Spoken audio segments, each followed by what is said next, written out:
Sejam muito bem-vindos, senhoras e senhores, Ibagenscast no ar. Quem fala aqui é o Manuel. E antes de apresentar o nosso convidado, vou pedir para você se inscrever no nosso canal, ativar as notificações, deixar o like, que é muito importante. Nos seguir nas redes sociais, quem quiser e puder contribuir com o nosso trampo via PIX, que é muito importante. Nosso convidado é uma lenda do heavy metal, do chamado power metal, heavy metal melódico. Ele que foi guitarrista do Stratovarius, guitarrista da Timo Tolkki e que está vindo agora para o Brasil para tocar no dia 24 no Manifesto, o álbum Visions na íntegra. Eu estou falando do guitarrista Timo Tolkki. Timo, it's nice to have you here. Thank you for your time, man. Thank you. So we were talking before. You are in Guadalajara now, right? Yeah, I am here. How are things there? Well, sun is shining, the sky is blue, and so am I. What more can you ask, right? Yeah, but not more. I mean, it's a little bit too hot for me, you know. Oh yeah, for a finish, yes, it is. yeah. I mean, here's like these guys have like probably like plus 34 temperatures. Wow. Yeah. Today's like that. That's okay for a Brazilian. So. Yeah, but I'm from Scandinavia. I'm yeah. North, you know. You know, I have to tell you, when I was a kid, I used to go to my cousin's house a lot. His name is William. He introduced me to heavy metal. He had a heavy metal band called Shadow Templar. Okay. And they had their own songs. They did their own stuff, but they also played some covers. Okay. And one of those covers was Stratovarius' Speed of Light. Okay. And I totally remember my early years as a teenager, listening to this song like every day and going crazy. Okay. Oh man, this is amazing. And today I'm interviewing the guy who wrote the song. This is unbelievable. It's amazing. Yeah, well, I remember that song. Oh, everyone does. Okay, let's start. You just released a song called We Are the Revolution, right? Yeah. And it's a song that has a very strong message against the war. And as we said, you're Finnish and your country is experiencing a moment of tension regarding the war between Russia and Ukraine. Well, so how have you seen all of this, and what do you have to say about this whole situation? Well, I think the video is more like a message against violence, you know, all in all. What you consider as violence is, I think it's deeper than the war. I think it goes to the structures of the society, you know, where it starts. When it really starts there, and religion and all this that's controlling human beings here. And this song is just as a message everybody can see, you know, they find their meanings in there. I just put there, you know, the beginning was like 50 seconds from the war, basically. It's from Ukraine. So I think that, I mean, nobody knows for sure, but I think the real reason is actually that it's not so much to do with Ukraine. I think it's really between the States and the Russians. And we share the border with these guys, and we had 2 wars with them. So, I'm not a military guy, although I went through Finnish military because that's mandatory. So yeah, I was like 9 months. I was a really good shooter for some reason. It was really easy for me, but I'm not a violent guy, so I'm looking at these things. I can't believe this, you know, what's happening. But in the heart of the Europe, and everybody's a little tense. But now that it seems Finland is going to NATO, I think it's unfortunate. I think because that Finland will then use a lot of national identity, you know. I wish them all the best. It's a very hard situation. Exactly. But the song is just, you know, because I had this idea I told in my Facebook to people to send me photos, you know, like if you want to send a photo of you, your girlfriend, your family, your dog, there's cats and dogs. I never had cats and dogs in my video before. So it starts with this war footage, and then it goes to this, that all the choruses are filled with fan pics. Nice. So actually, the real idea was that the rock stars in this video are the fans, not the band. That was the idea. Yeah, that was the main idea. So then to introduce this message of peace, non-violence there as well. It's mixed with that, and then you get this actually the positive outlook somehow that the video has and the song has. So it took a lot of work to do this video, and I mean everybody can download the song for free from my website. So nice. Okay. Well, we're going to talk about the show you're going to do in next April 24. Yeah. But before that, I want you to talk about the record. That's the reason for this show. Tell us about the experience of composing and recording the Visions album with Stratovarius, which is a huge classic. That started already with episode because after Fourth Dimension, I remember playing Jari, the bass player. We were doing some festivals with Dream Space lineup, and I played him like Speed of Light and Father Time. He told me this, I don't remember this. And he said like, oh, that's a bit different from what we are doing now. I said, yeah, I guess so. And then it was evident that that drummer, Timo, who actually founded the band, he couldn't play that stuff, you know. And I wanted to have keyboard solos, and the previous keyboard player couldn't do it. So then I mixed a tour with Jörg Michael in drums. He was in a band called Headhunter, the German band. And I thought that guy's a fucking cool drummer and a great showman. So after the tour, I called him up and said, look, I have this band called Stratovarius. Would you like to join the band? He was like, what's Stratovarius? and then I was like, well, I have this demo, because I had the demo done with Timo was there already, and Jari was there. And I think I played the keyboard. So there was like a Speed of Light, Father Time, Season of Change, and Uncertainty, Timo's song, Contribua's song. And I sent that to Jörg, and he said, okay, it sounds really good. I'm gonna join. And then we had no keyboard player. So there's a funny thing, because we put an advertisement to Finnish music magazine. We are looking for a keyboard player like James Johansson. And then I started to think, well, why don't I just ask the guy himself? Yeah. So I got his contact through Japan. I sent him a fax. Those days we had faxes still. And he responded the same, like, can you send me some music? Like, yeah, sure, I sent the demo. That's exactly the same answer. That sounds really good. Okay, let's do it. And then they come to Helsinki. We rehearsed one day. I wrote the rest of the songs, and we felt right away that the chemistry, the magic was there. Then we did a tour in Europe and in Japan for episode. And after the tour, this is what not many people know. Jörg Michael told me this, that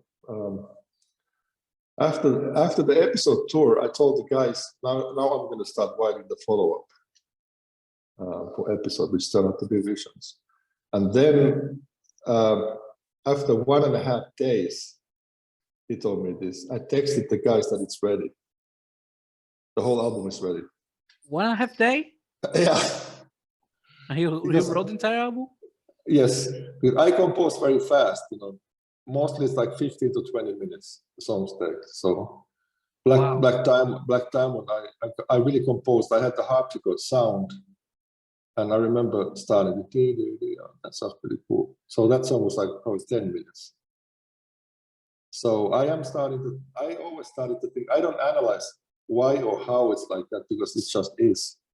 But I think maybe I'm connected to some universal song bank somewhere. And I receive complete songs, So I think it's something that I can't explain, but I don't have to. So, and then 1.5 days, which is, if you count like 20 minutes per song, then song is 200 minutes. So it's actually a lot of.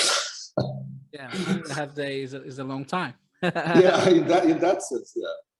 So then, we recorded this super easy. Jörg recorded the drums, I think, in less than a day. Like he always did pretty much everything in one day. It's just pretty much one day takes. And I think it took a month, the whole thing. Everything was done in Fieldbox always. It's a studio, about Children of Bodom used it, Nightwish, all this finished now, Sonata. And Then we went on tour, and that was the first time we came to Latin America, actually. And Brazil was the first. 97 Visions, and we had no idea, man. I mean, we come there and everything's like thousands of people singing our songs. And we're like, what the fuck is this? I was totally, unexpected. And I remember always, because I think we played in Recife for the first time. Mm. It was a festival at the beach. Okay, so we come there and there's no stage. They're building the stage. We hear hammering, like okay. And we were supposed to go on stage at 11. We ended up going there at 4 a.m. And I never forget this, that I was playing with the guys Will the Sunrise when the sun was actually rising from the horizon of the ocean. I saw that. Wow. But that's a pretty cool thing, you know. And the audience was there the entire time? Yeah. Well, Andre Matos was there. You know, Andre told us like, it's normal. It's 5 hours. You know, like that. Yeah, there was an audience, man.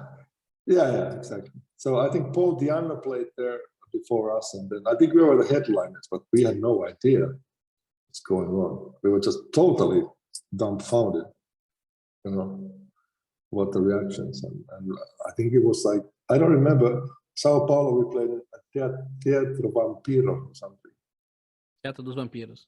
Exactly, that was the place. And subsequently, then that's really how it started. You know, that's really skyrocketed the Visions. So, was it shocking for you guys? You know, the reaction overall worldwide was bigger than you expected. In Latin America, it was. I mean, it really went so big that we were like, we really know. We never saw that kind of things before. I mean, Jens maybe we just played with Theo and Malmsteen and all those. He saw big crowds.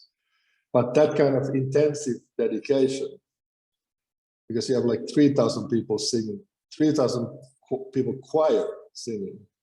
I remember a sound guy saying like, fuck, there's nothing I can do. I mean, the PAs, I can't hear you guys because those guys are so loud.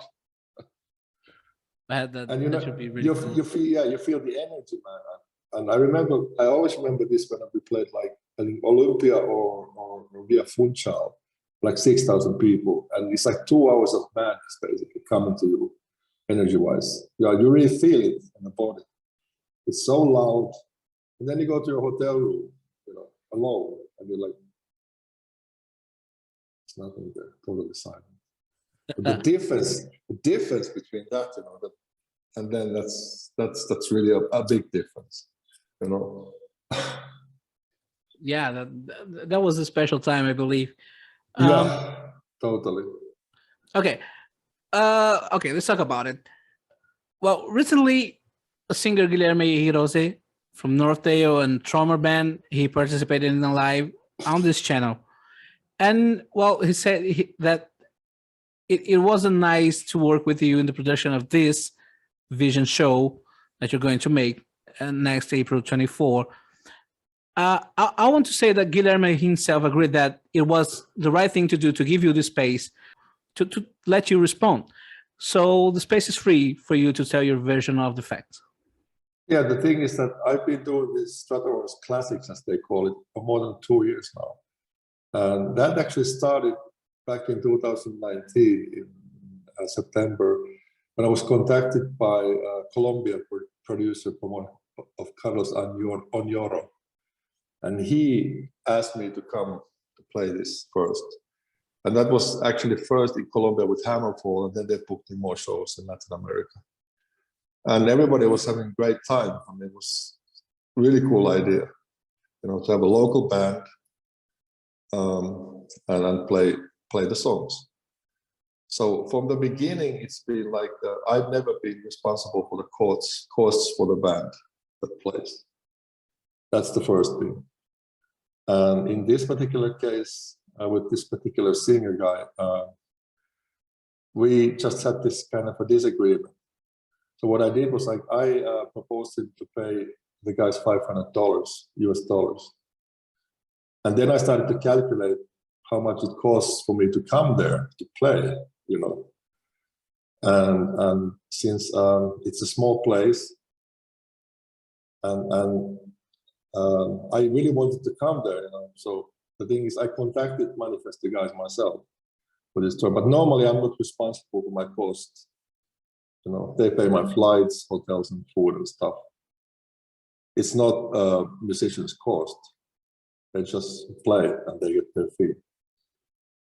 And then when I started to calculate, I saw that there's actually no financial reason to come there. You know, even $500 is a lot of money if there's 250 people. So my costs are something like, I think, because I have to go back as well, it's like, I would say $2,000, you know. And I can tell you something, because I think you work for a living, right? You get paid somehow, you work. Yeah. Right, so you get a salary. I don't have salary, I never had a salary. I'm totally dependent on the fees of the shows, especially in this heavily declining music industry, which I've seen since before the pandemic already. And I can tell you something about the living costs in Finland. For example, I live in a very modest 2-room apartment, 65 square meters. And for that, I pay rent like 850 euros.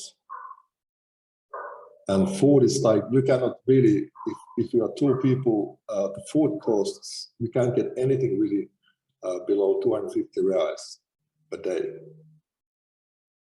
That's 50 euros. So 2,000 euros per month is pretty much like average you have to have just to be able to live. And that's 10,000. That's 10,000 reais. To show you the difference between the costs in Brazil and Finland, which I'm from, you know. And there's this really weird thing, actually, that when we talk about money with music, that's something, it's a taboo, it seems to be, you know. But for me, it's never been like that, you know.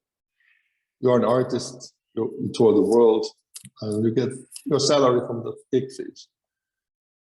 And then the thing was that I was like, then I told, it was never my intention to categorize them as musicians, you know. When I told him about this, that you're on a different level, I meant factually, career-wise. For example, if you think about me, I've sold 5 million records. I made many people rich, not myself, unfortunately, because I signed some stupid deals. And I toured, I did like 5,000 gigs in 55 countries. And Alessandro Conti, Yaris, Stratovarius. So that was my point, you know, that factually, career-wise, not musicianship or nothing like that. That was never the case. I didn't even know who these guys are, and I still really don't know. I know he plays in what was that? Northtail. Northtail. Yeah. Northtail is a very nice band. You know, I'm very boring. I don't check out the bands at all. I have no idea what's going on. I just listen to the old stuff. And I love actually Coldplay and U2 a lot. So I'm a music lover. I don't categorize stuff. And then it went to the point when I said one wrong thing. I said, you either play for free or you walk, which was not a nice thing to say. But what I meant is that you can, I sent you the screenshots so you can see, you read the stuff. What I meant is that I said very politely that I understand if you don't want to play for free. But in that case, I'm just going to have to look for another band who does, you know. And then he told me, because it was supposed to be this Visions cover band from Sao Paulo too. He said in the phone conversation that they are not good enough for me. But that has never been the idea to play these shows. You know, the idea is actually to just have fun with my songs. They don't have to be perfect. That's not the idea with this. So then suddenly, this particular singer told me that Manifesto will pay the fee. Okay, I'm like, okay, fine. That's it, right? And then I heard nothing from him. And then I saw this video. I'm like, what the fuck is that? I mean, first of all, one of the golden rules of entertainment industry is that you don't take these things to public. You know, if there's something to discuss, you do it in private. And I think you have to also, my friend, understand that when you look at the views of this 5-minute snippet from 2-hour video, it's 12,000, while his whole interview has 1,000. And it's like 13 comments and minus 250.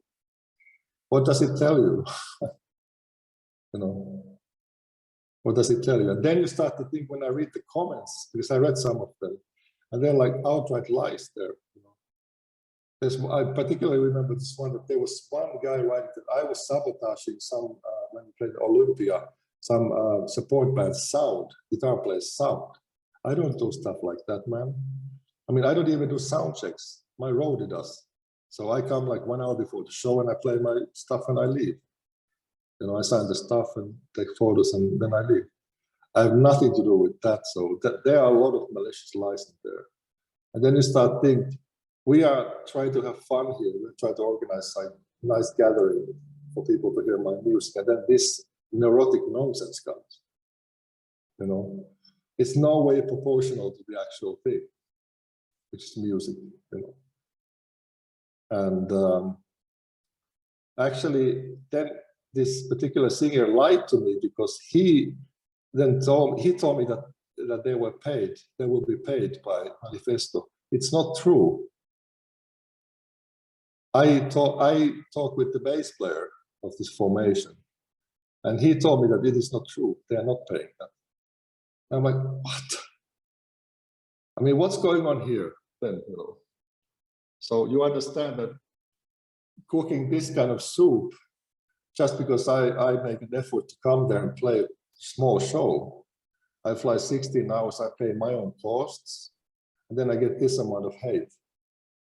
It's no way proportional to the thing. And I'm sure that all those people who come in there are my fans, and they come for the music, not this nonsense. That's pretty much what I want to say. Yeah, but anyway, do you think that you should have chosen better words than do it for free or walk? Yeah, well, about 1,000 words, I said 4 wrong. Okay. Like I said, my intention was never to categorize these guys in musicianship, because I don't even know who they are. How can I do that? I don't do that anyway. I never do that. You know, the main point is that he broke something when he went public with this, you know, and he's getting attention now. He's getting a free press, but in a very negative way. That's going to bite him in the ass. I know that from experience, trust me.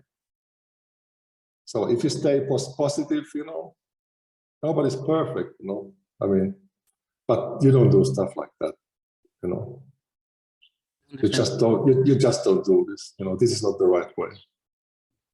Understand. Guilherme has been a very nice guy to me. He's a very good singer. He's a huge Stratovarius fan. He had a Stratovarius cover band. And this is why I also want to ask, regardless of all of that, the fans who bought the ticket and want to have fun watching the record they love being played live, can you tell these fans, that they can expect a good show? My show is always good. I mean, you can ask anyone. I played more than 100 shows with these local bands. 23 in Mexico last year, only 23. Everybody has fun. The fans really love that I just come to play with locals. You know, everybody's in one family. So this is the first time, I have to say, that something like this happens. You know. Okay, so please, everyone that bought the ticket, you have a nice day of fun, a nice show to listen to and to watch. Yeah, okay. You know, because it's weird, because I've always had a really good relationship with Brazil. I mean, that was the first country where Stratovarius came in '97 with Visions. And my brother has a child with a Brazilian girl, you know.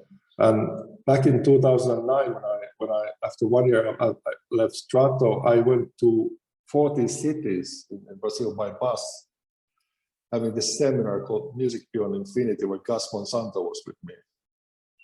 Gus was the singing. It was like philosophical lecture with some more stuff, and then same idea that I played with some local musicians, plus Gas was singing. And I went to the gates of Amazon, we went to Belém and 40 cities by bus, so I really saw a lot of Brazil I never saw before, And then I started to actually a little bit study of the history of the country, what happened there. And I realized that it's actually the same fucking thing in whole Latin America. It's the Europeans. They come and they fucking kill everybody. And then they establish their own culture, or try to. And then the colonies are like, whatever, 4 years, and then comes the revolution. So that is the origin. And I know the original people lived there.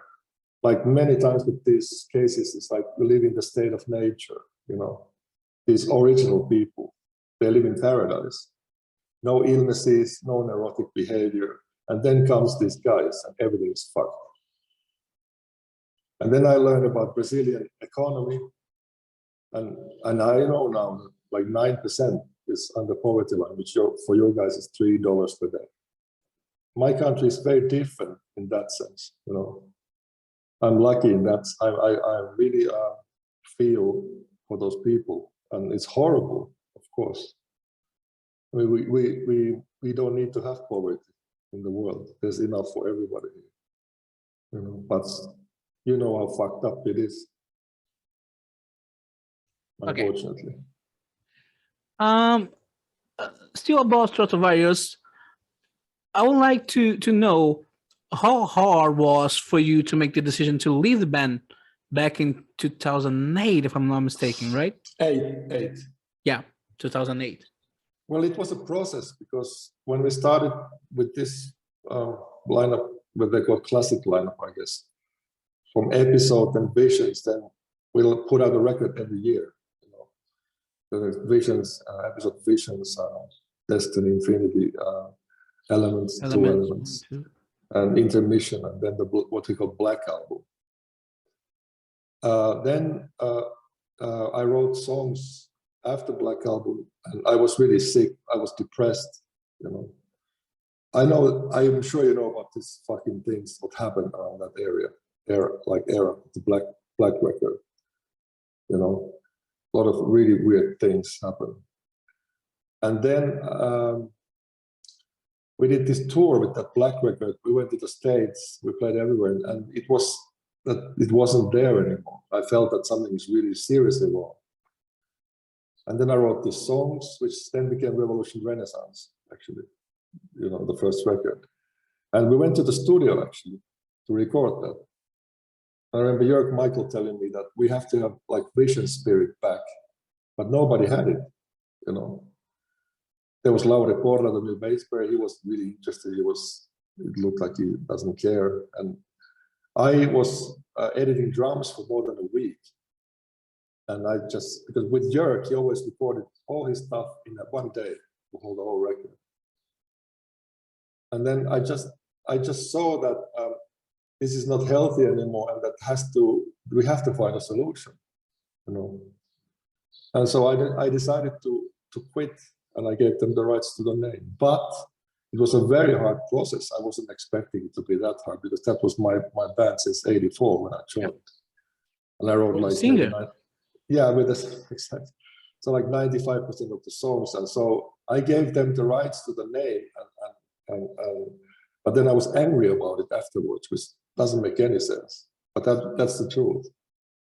It's a long process, that culminated to one gig in Helsinki, Finland, about 2 years ago, when I actually met the guys. They invited me to see their show. 2 years ago, 2020? Yes. Yeah, 2020 or 2019. It was April 2019. In a club in Helsinki, they invited me, and I go there to see their show. I'm in the audience, actually. And the people are like, is that? Is that? I'm like, yes, it's me, but can I see the show? And I saw the show, and the guy's brilliant, super cool. Timo sang really well. So then I go to meet the guys to the backstage. I hadn't seen them for 10 years. And that was fucking cool. Everybody was happy. We were crying, hugging. And I went straight to Timo to say, I'm really sorry, man, that I, said about you in the press. I'm really sorry that I said so many bad things. And I said, thank you for singing my songs. And he said, thank you for, that I can sing your songs. And he said, apology accepted. And then they took this photo of everybody together. Jörg was there too, Jörg Michael is their manager at this stage. Yeah. It's a Stratovarius. So only Jari was missing, plus Tuomo from the original lineup. And that would, they took this picture and put it to Facebook and like 1 million likes in 2 hours or something. So that was a good thing because it was very natural and healthy, to see them again. And very good vibes, extremely good vibes. So you still keep in touch with them? Almost every day. The only person that is a bit difficult is Timo, because he's from that area of Finland, which people are a little bit stubborn. So I met him ever since a couple of times, but it's been. I think it's hard for him to forgive, like truly forgive, because it's not just you say words, I forgive. It's a process, But that guy is my brother, and we went through so many things. With thousands of concerts together all around the world, the promotion with it together, the recordings were magical. So I hope one day he's going to really be able to forgive me. That's all I really need from him. Nice.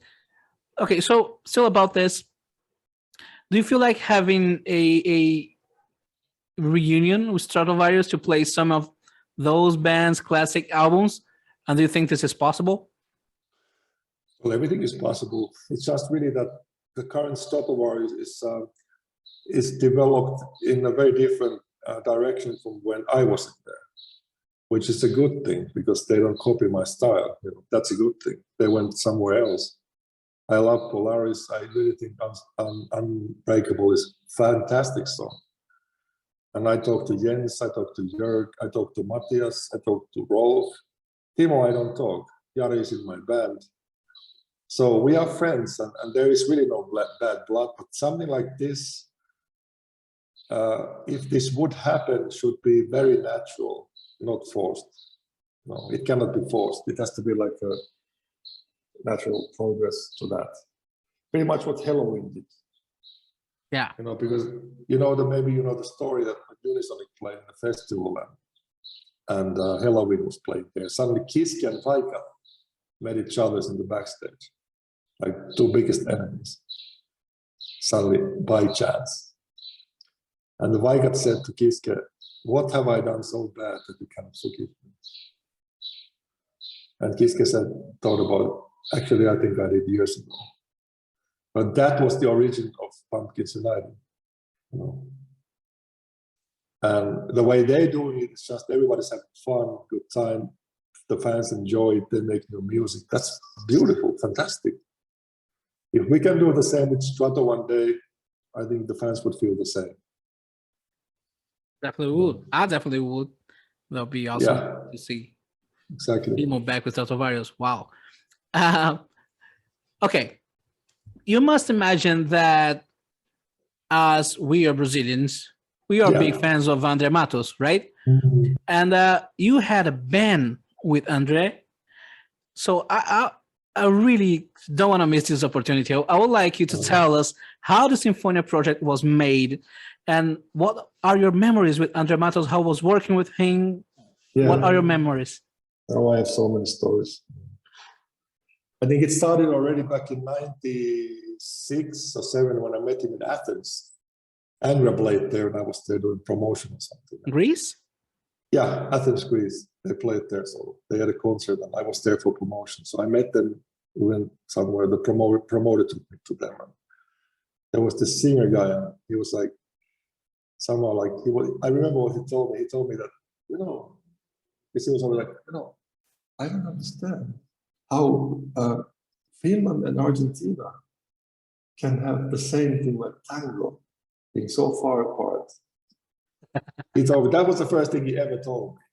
I'm like, it's me. I have no idea, And then I saw the show, and I remember him we were in the same hotel, and there were some journalists wanted to have an interview with him. And he just said, "Yeah, I go to sleep, but whenever you want, just call me. And if I'm tired, I take some guarana." He said this. I didn't know what's guarana at that time, but I remember him telling this to the journalist. And the next time I met him, because we were doing a tour of Destiny album with Angra in Europe, like 6 weeks. Well, I actually basically live in a bus. You sleep in the bus for 6 weeks with 15 guys and tennis socks and all the fucking thing. And for some reason, Andre was spending a lot of time in our bus. He slept in the lounge a lot. I wake up in the morning and say, "Andre, what are you doing here?" It's like, he never said it, but I felt that there was some problems with Angra, internal What problems. year was that?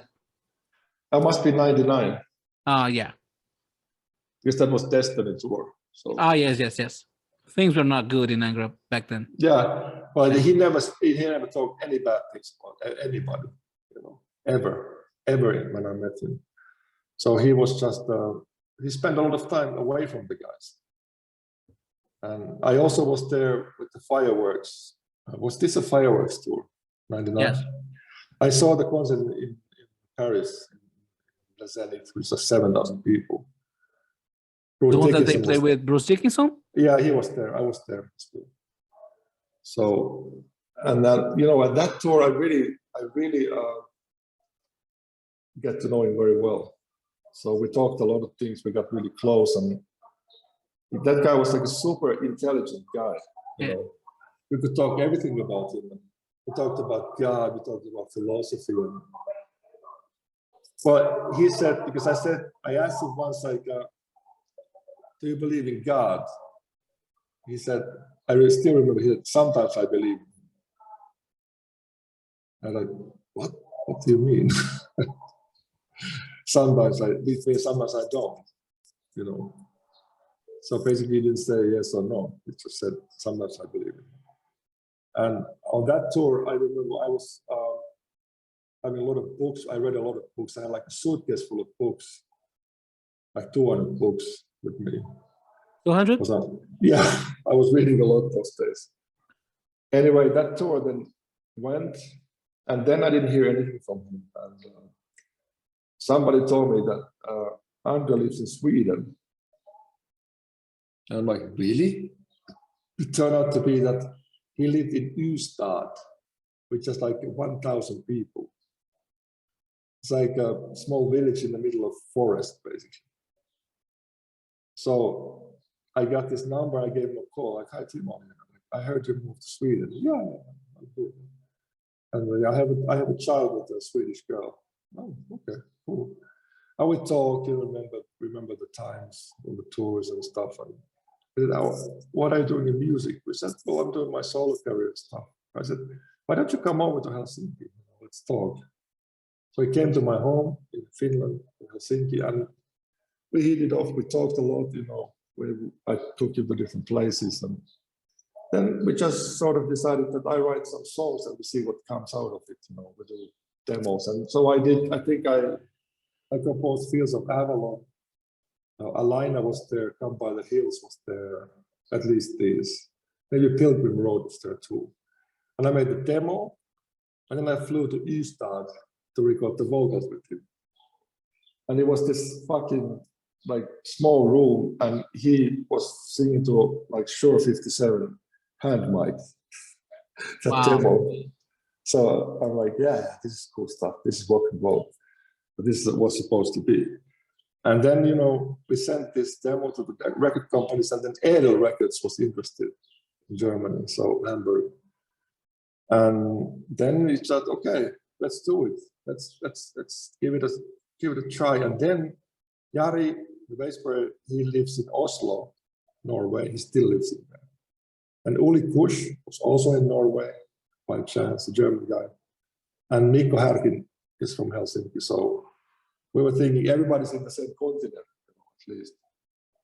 So wrote the songs and then went to record them. And everything went really smooth. almost like a Stratovarius days, you know. Only push was, we were in Sweden, in Varberg, in the studio, and that guy was a machine. I mean, it was like fucking, I've never seen anything like that, actually. It was like no corrections. I didn't have to edit the drums at all. It was like everything was perfect. And he was a super funny guy, super cool guy, intelligent guy. So it was like really cool. So then comes time to record the vocals. So again, I go to Ystad, to Andre. He picks me up at the airport, and he has this old Swedish car, Volvo, you know, and there's a lot of snow. But I'm like, can you drive it in this weather? Because you are like from Brazil, and you guys don't really, you know, have snow. I'm like, yeah. I'm like, scared, you know. So we rented this cabin, which was like on the top of a mountain, in the middle of beautiful forest. There's a glass wall you see outside. You see rabbits, you see deers, you see all the wildlife, and a lot of snow because it was January 2010. And I slept there, and every day he went to home, and he drove back and forth with his Volvo in this horrible weather, winter. And the first day of this, he comes there to sing. I set up the mics and everything. We checked the sound, and he says to me, Timo, I don't have any lyrics. I'm like, okay, well, don't you think we should write the lyrics, or you should write the lyrics? I said, yeah, I think so. So what he does... You had the song ready, you were about to record the vocals, and you didn't have the lyrics. No lyrics. Wow. Not even one. So what he did, he sits down, he takes white piece of paper and a pen, and he writes the lyric. He shows me the lyric. I said, yeah, that's a good lyric. You think it's a good lyric? I think it's a good lyric. So then he goes to the mic, and I remember this because he starts to sing, and somehow he sounds like Lemmy. He's like, and I'm like, Andre, what is that? I mean, are you okay? It turned out to be that he was partying because it was the New Year's Eve, you know, one day before. And somebody told me that you Brazilians have this thing that you jump at the waves 7 times. Even waves, yes. But he did it in the ice water. Oh. In a lake. So he got like, I think he got the flu. So the next thing, we go to this famous Volvo, driving to the doctor in this fucking weather, it's snowing, and we're like, fuck, I'm gonna die or something. He can't drive this thing. So we go to the doctor, and he puts like cortisone shots to his vocal cords. And somehow that relaxed the whole guy. So the whole record, we did like almost 3 weeks vocals. And there's a funny video on YouTube, actually. We recorded after the vocals, like 5 in the morning. I can send you the link. You should see this. Oh, please. Yeah, sure. And you know, you should share it in the channel because it's part of the story. And every single song was the same way. He sits down, writes the lyric. So, you think it's a good lyric? Yeah, I think it's a good lyric. You think it's a good lyric? I think it's a pretty good lyric. He goes to the mic and sings the song. And most vocals were recorded one take, you know. So I like to do things like this, and I remember, because in this song In Paradiso, there's in Angra I heard him sing really long notes. He kept the notes like a minute or so, and I told him, can you do the same? You can really just let it be until the next, like almost no gap, because you don't breathe. And he did like that. So it was a fantastic 3 weeks, and we worked.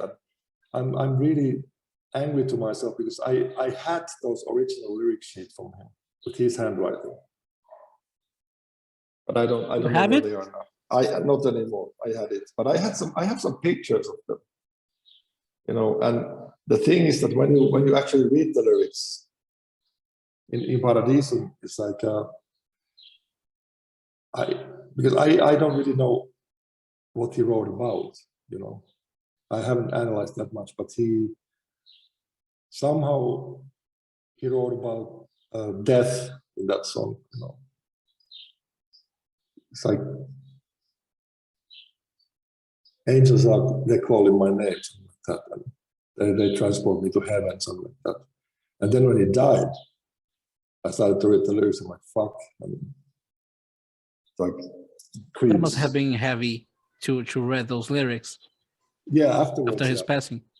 Yeah, it was heavy thing. But you know, when I really got close with him in that cabin, we talked so much in the 3 weeks. A lot of fun with the songs. And to me, that record is still really, really good power metal record. You know, I still don't know why it did, you know, was successful. I have no idea why. Yeah, this is why I want to know why didn't we had a second Symphonia record, and why the band ended? Yeah, the main reason was the tour, because actually it was, I think, Under or some of his friends to book the tour. And then I arrived with the guys to Alex and Jari and Mikko to the Sao Paulo airport. And the first thing he tells us is that the tour is canceled. I'm like, okay. I mean, don't you think you should have told us before, because we took this 24-hour flight. And somehow there was some development before. So I just said, look, we are here. Maybe we try to find a way to do this somehow. And he found a way, but the vibes were really bad with whoever was organizing that. You know, we played this, and I remember we went to Uruguay, Montevideo, and Chile was, Santiago was there, and we had like 100 people in Santiago. And we both played like 2,000 to 3,000 people there with Anno and Strato. So we were just, I told him, I mean, I told straight to him, like, I'm sorry, man, but you shouldn't be doing this. This is not for you. This is not your category. You don't belong here. And then we ended up to Blacksmore's bar in Sao Paulo. We were scheduled to be in Carioca, but that was downgraded. And we had like 120 people. And I don't know why. I really don't know why. Nobody knows. So that was pretty much my decision. I have to take credit from that I just didn't see the point to continue, because at that point of my career, I was fed up with the music industry anyway. You know? So Under Matos, me at that point certainly was not meant to be on those 100 people places. You know, now it's different. Now it's totally different situation. But that's like 11 years ago. You know? And I think that was the time when this declining of the music industry, and maybe power metal too, was starting to happen. You know, we tried to find reasons for this, but we never knew why. We never could say why. We thought we'd make a great record with good promotion, but you cannot force these things. So if it's not natural, if it's not happened, it's okay. You know. Nice memories of the maestro André Matos. Yeah.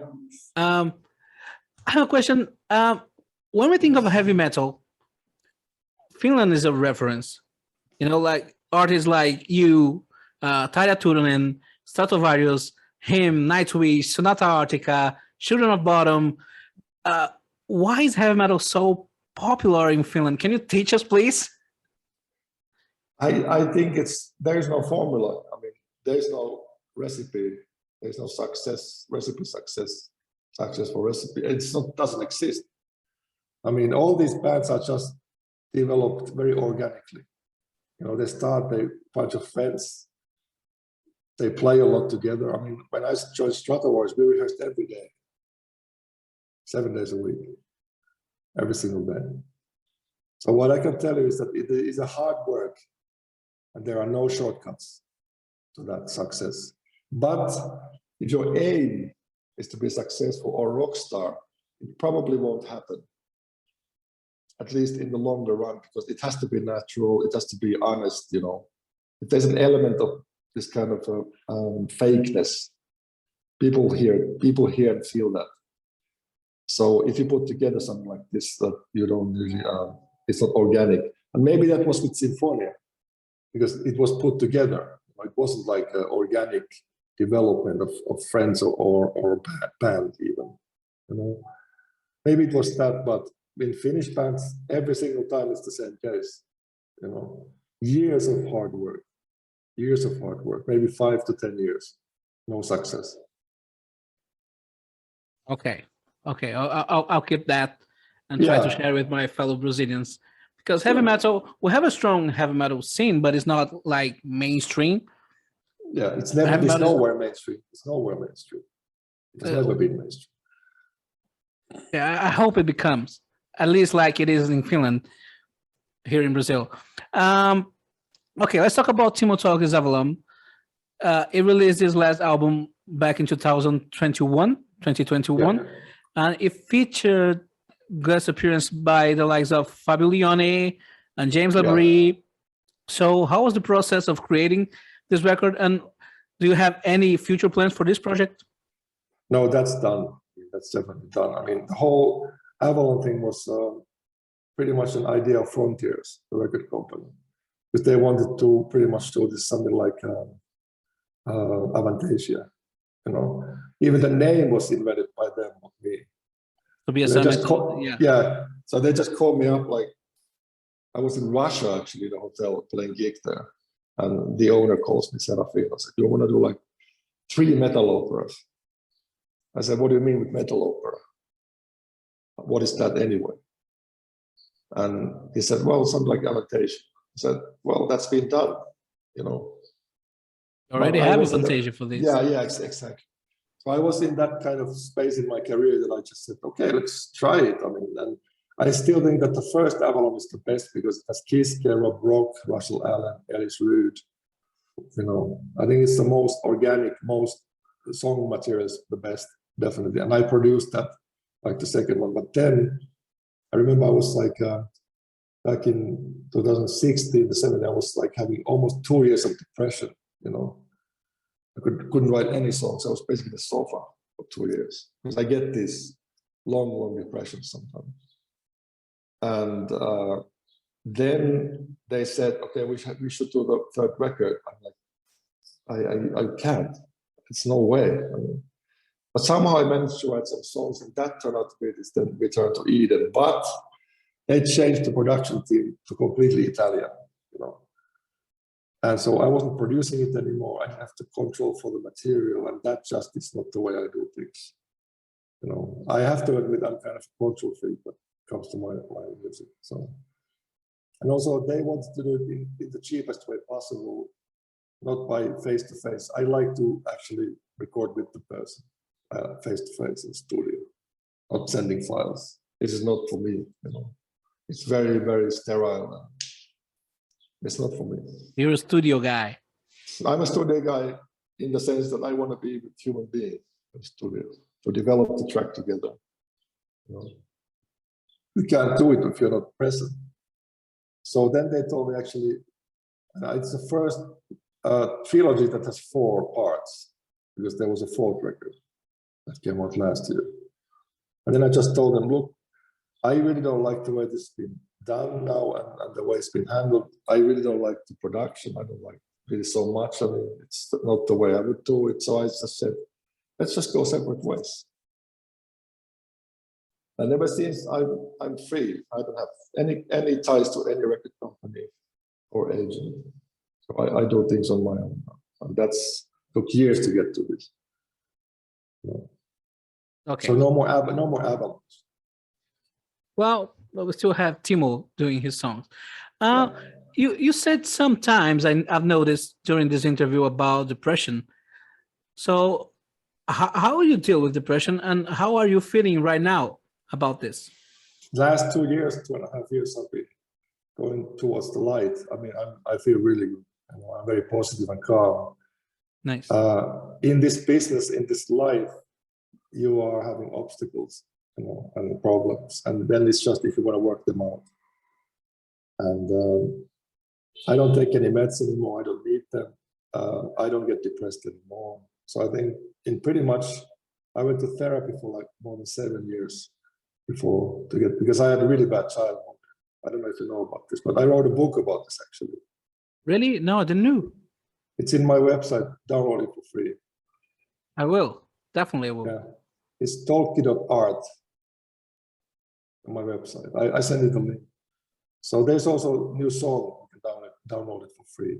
And now I just today found it was translated to 7 languages, also Portuguese. So people downloaded this book like 50,000 times. You know, it's called Loneliness of 1,000 Years, the book. And it tells pretty much about my childhood, my depressions, my conditions and stuff.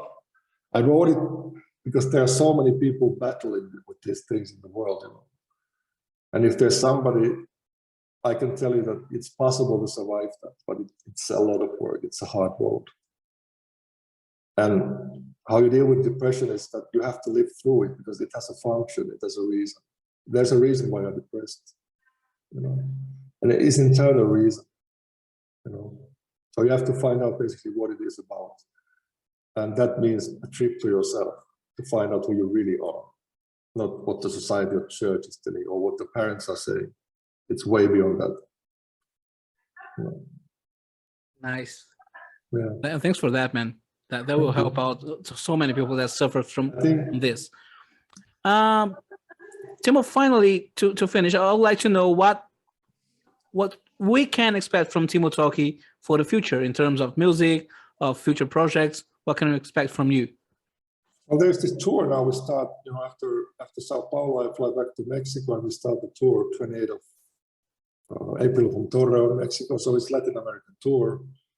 We're gonna do another song, you know, and then the full album later. So we are recording a live record in Mexico City.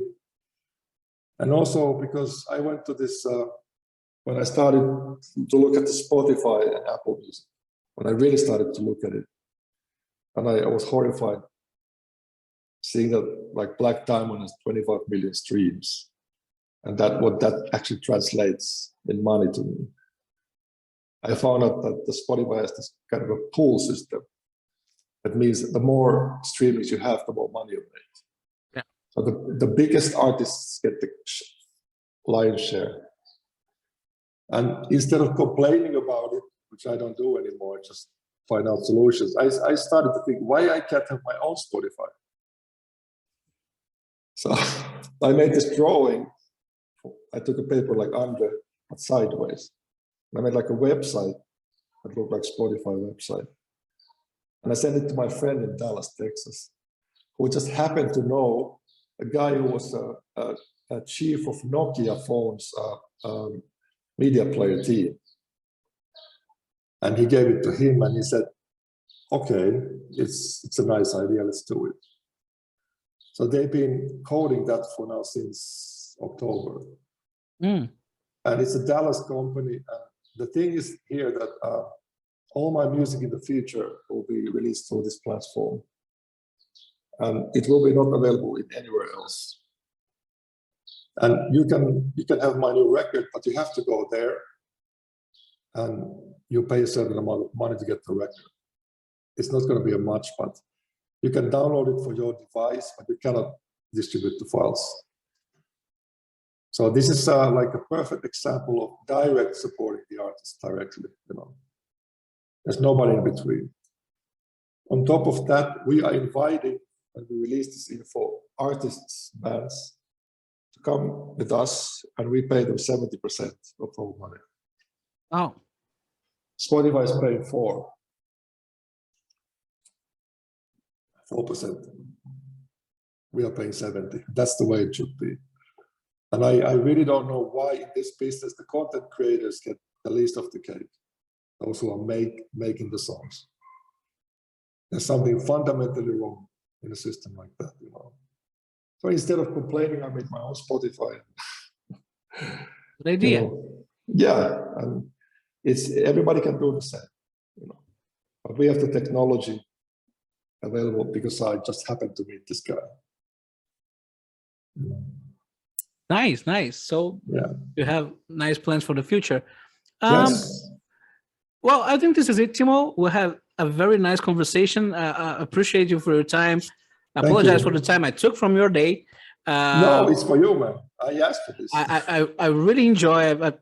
It's kind of unbelievable. I've always been a Stratovarius fan. I must confess, Today, power metal is not the genre that I listen the most, but a big part of my life was listening to a lot of power metal, especially songs like Speed of Light, Hunting High and Low, Black Diamond. I'm a huge fan, so I really appreciate you for your time. The time is yours to say the words you want to say for our audience and tell what you want to tell.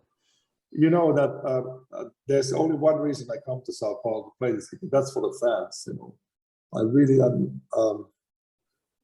want to be there, and you know that I'm going to be playing the show, and the support I've been getting from the people collectively in my career is unbelievable. You know, I got so much for this, and it's been like 35 years career. You know, so that if nothing makes you humble, that does. You know, and just, you know, I just hope to be there and celebrate this Frictions record and play the entirety, the whole record, and some other things too, and have fun. And maybe I go to Rio because I'm around, so I love Rio. Not a bad idea, but there's a little bit too hot there. Okay, don't forget this. It's a sea at least. Nice. So I'm gonna finish in Portuguese, okay? Então essa foi a nossa entrevista com o lendário guitarrista Timo Tolkki, ex-guitarrista do Stratovarius, da Timo Tolkki'S Avalon, e que está vindo aí fazer um show em São Paulo dia 24. Não deixe de comparecer ao show, ele deixou bem claro que o show vai ser muito bom, então compareçam e se divirtam lá. Espero que seja um grande show. Não se esqueçam de se inscrever no canal, ativar as notificações, deixar o like, nos seguirem nas redes sociais, quem quiser e puder contribuir com o nosso trampo via Pix, e aguardem as próximas entrevistas, beleza? Falou!